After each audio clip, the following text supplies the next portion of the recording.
Hello everyone, today we'll talk about how to fix or how to solve the problem of restricted account on the application of WhatsApp. You will click on settings.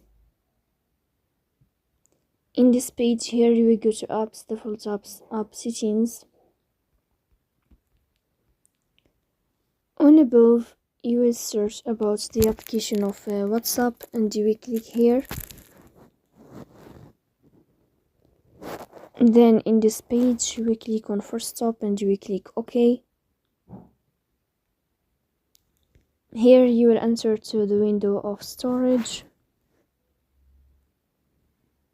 Here you will click on clear cache. Then you can turn on your airplane mode and you can turn off your airplane mode again to fix that problem. So please don't forget to support us by like and subscribe. See you next time in another video and thank you for your